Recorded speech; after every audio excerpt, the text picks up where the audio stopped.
Hello, TCAP members. Today's message is going to be 100% focused on golf course. We're going to get into agronomy a little bit. There's obviously a message attached to this video that I hope you've read and you understand a little bit of from a baseline what we'll talk about today. But Danny's going to expand on what was written there, and we'll just jump right into it. But we're going to start with the greens and what we're experiencing here. So Danny, it's all yours. Thanks, Kurt. Hey, good afternoon, everybody. Yeah, the number one question on everybody's mind is what's going on with the green surrounds. Okay, basically the cleanup pass on our greens, which you can see right here. Obviously, major turf loss. When I was brought on, there was a lot of it. There was a lot of it around. So I had to figure out what was going on with this. So I came up with three basic conclusions of what our problem is here. So we'll start off with number one, and this is in no particular order. Triplexing of our greens, which is a riding mower that we ride on to mow our greens. It's a faster way to mow our greens instead of hand walking them.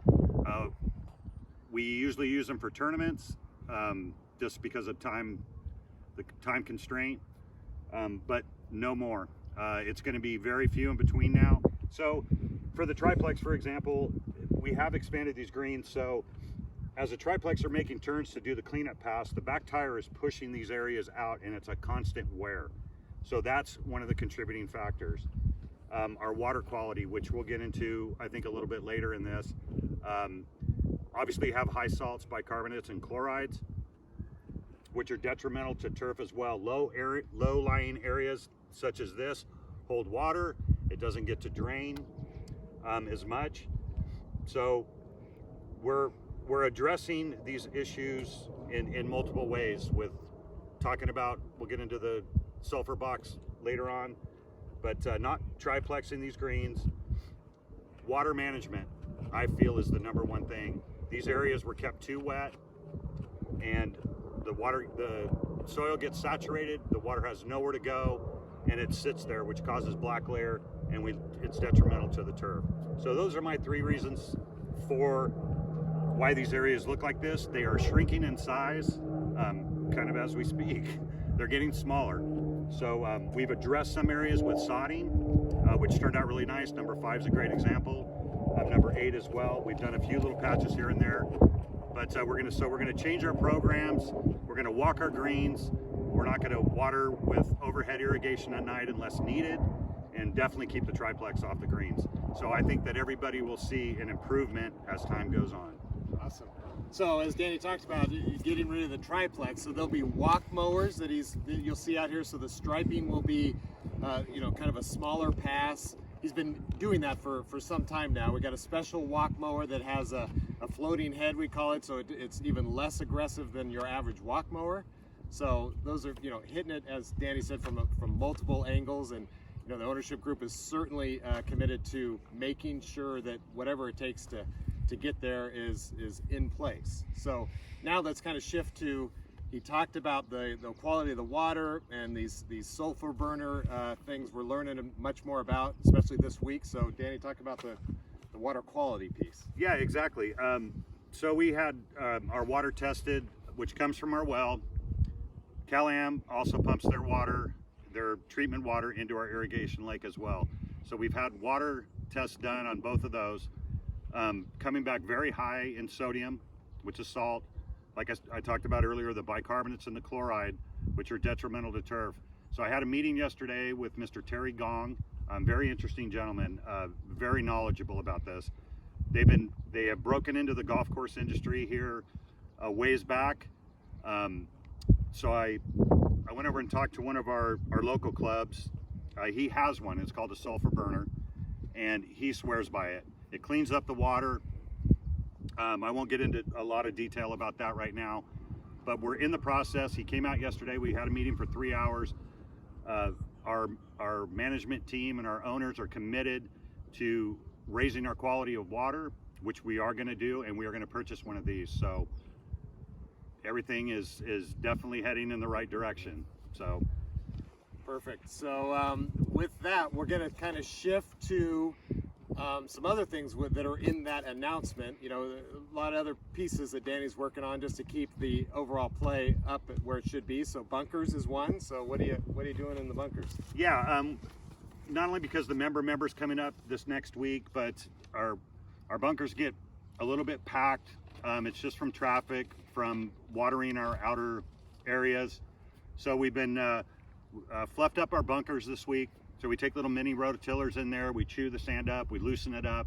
We've added sand where needed.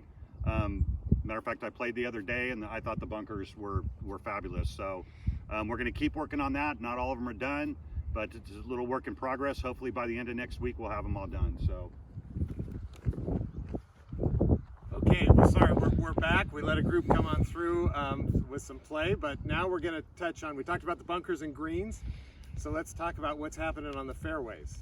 So it's all yours. Yeah, actually there's only been one fairway, but I'm sure some of you have noticed that the left side of 15 fairway, we brought that kind of back to the original size of the fairway down on the left-hand side.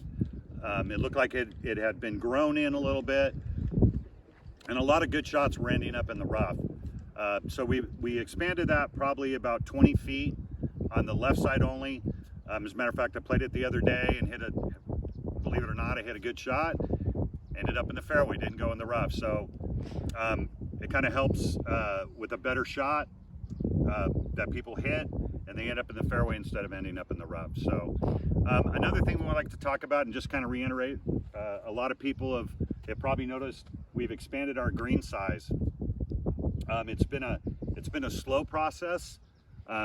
We had to scalp down these outer edges, so they're starting to fill in nicely. There still are some bad spots, but we're hoping here within a couple of months or so they'll be just like the greens, and we'll have better playability, a lot more fun in playing the holes and using bank shots and coming off of them once we speed up the greens from aerification. So yeah, it's going to be really, really nice. And let's talk a bit about, as we came out of aerification, we talked about that in a couple of videos, but fairways really got some attention on aerifying, which hasn't been the case in the past. So talk a bit about that, and then water management in the fairway areas, because you can expect to see some changes, especially this summer, on the look and feel of the course. So absolutely, yeah, we just finished up with fairway aerification. I actually ended up going with a smaller tine because with a tournament coming up, we still had, the holes were big enough to go ahead and seed the fairways as well, so they're all seeded. You will start noticing a change in the color of the fairways a little bit. We're going to kind of get off the golf course being wet as it's been in the past and make the golf course more playable. So when you're out playing and you see a little bit of tawny brown on the fairways, that just means that they're firming up. This helps everybody. It helps a good shot, it helps it roll out. We're not plugging balls in the fairway. So if you do see a little bit of brown, you'll know what that's from. So just firming up the fairway so for better playability. That's what we're doing with those. So. And then another thing we're experiencing is tee boxes. This kind of goes into design of the golf course as we've seen the increase in play and trees grow and all that. You know, some of the tee box areas suffer. So touch on tee boxes. Yeah, Kurt's exactly right. A great example is number 6. In the wintertime, the sun doesn't rise very high in the sky, so we don't get a lot of sunlight over there, which is definitely, we need that to grow grass. So we have taken a few tees. I can give you the numbers, but we don't really need to talk about those. So stripping tees off, resodding them with ryegrass. Number 6 tee, we are going to resod before the Conquistador. So the gold tee and the blue tee will be resodded 3 weeks before the Conquistador, so we can have a nice playing surface there. But we will continue to re-level and resod tee boxes as the year goes on. So yeah, looking forward to that. Awesome. I think that gets about to the end. One thing as I listen to Danny talk, and as I've been around this for a while, you know, the golf course is a living, breathing organism. It's just one big, it's constantly changing, whether it's the weather, whether it's the size of the trees. So it's something that we got to stay ahead of, and some areas will thrive while other areas are weak just based on the seasons. So, you know, it's a challenging spot, and appreciate Danny for being on top of this and you know, staying ahead of it. And with that, we're going to have a Q&A session coming in a couple of weeks. We'll get it advertised. And I encourage those that are into this discussion, show up, ask lots of questions, and we'll keep this conversation going, because it is an exciting time for the club, and you know, as we see it grow and more tournaments come online and more participation, let's keep it all going. So appreciate you, and we'll see you next week.